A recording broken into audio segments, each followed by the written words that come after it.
Let me know when to speak.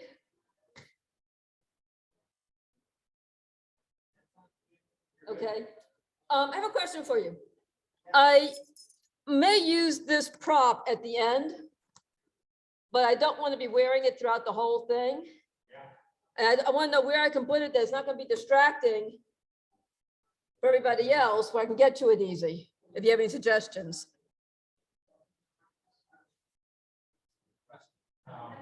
I mean, I don't want to lose any time fumbling over it. If I mean, I don't know, put it underneath here and trying to get to that, or then I have to walk over here, and that's because at the very, the two seat, the last scene I want to Here's put it what on. you do. Yeah.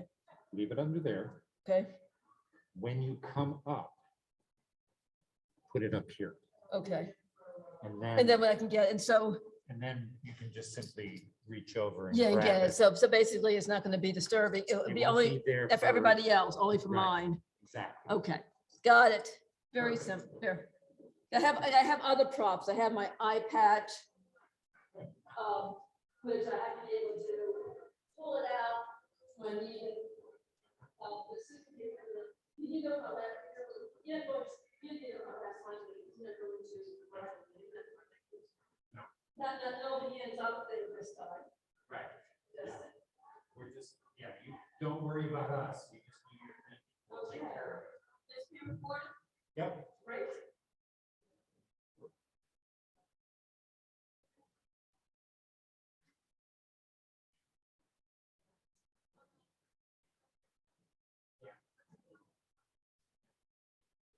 I'm going to turn on all the lights. Okay. And then as soon as we start Havdalah, I'll drop this on.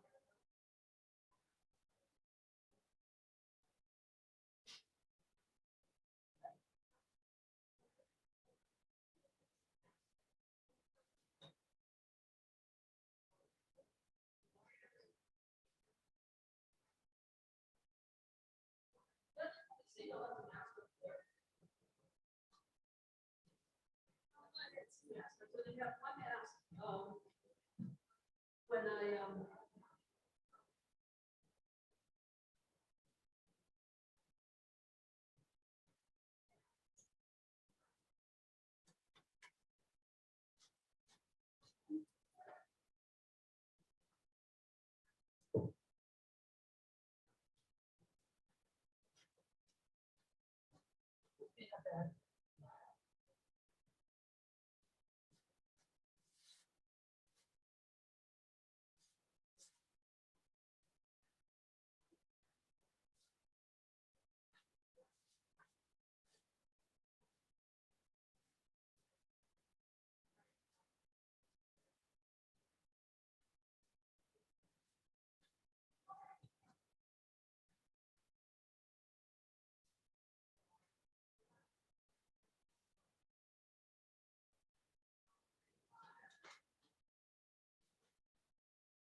Testing.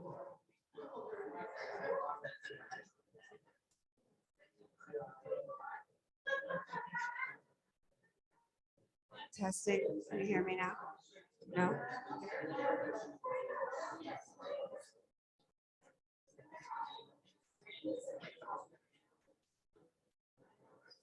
I know. Bruce.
Testing, 1, 2, 3, 4, testing. Testing, 1, 2, 3, 4, testing. No. Just turning it up. Testing, 1, 2, 3, 4, testing. A little bit. Still not very loud. Testing.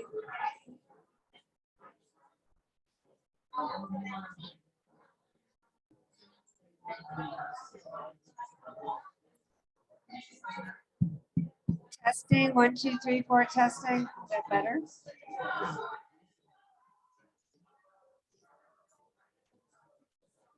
Testing, 1, 2, 3, 4, testing. That you can hear. Okay. They can hear me? Okay. Yeah. Perfect. Thank you. Good evening.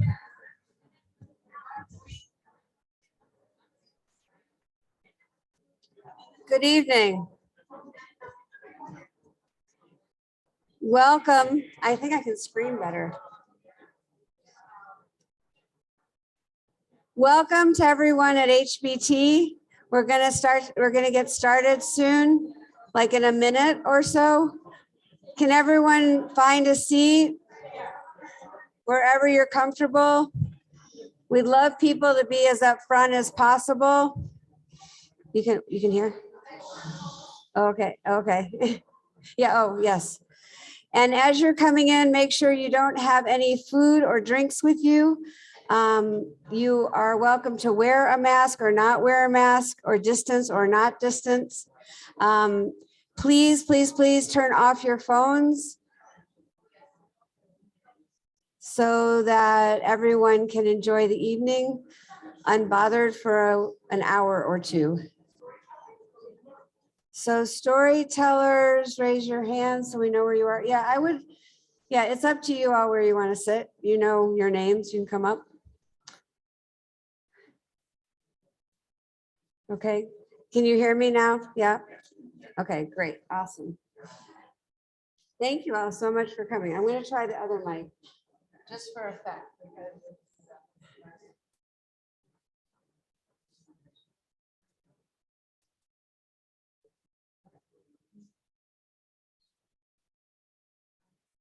Thank you all. Can you hear me now? Yes, awesome. Feel like those commercials. So we wanted it to look like the ad. So we have our stool and our mic. So welcome to the 3rd annual Story Slam. My name is Dana Rubin, and I'm privileged to be part of this congregation and to work with the storytellers who are going to tell some great stories tonight. And we appreciate everyone who's joining online and all the contributions people have made already, and appreciate any more contributions people would like to make tonight. So I think, as most people know, the theme of this year was Seeds of Change.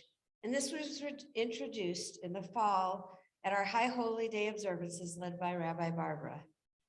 We thought about the last 2 years. We talked about ways to move forward as a congregation and as individuals in this year of so many challenges. We believe that you will be inspired by the stories, the beautiful music, and each other. And you will leave tonight with a seed of hope and the understanding that everyone has a moment, a story, an experience that planted a seed for change. Please join Rabbi Barbara and Karen Samet as we say goodbye to the Sabbath and have my favorite ritual, the Havdalah service. Hello, everybody. Great to see you.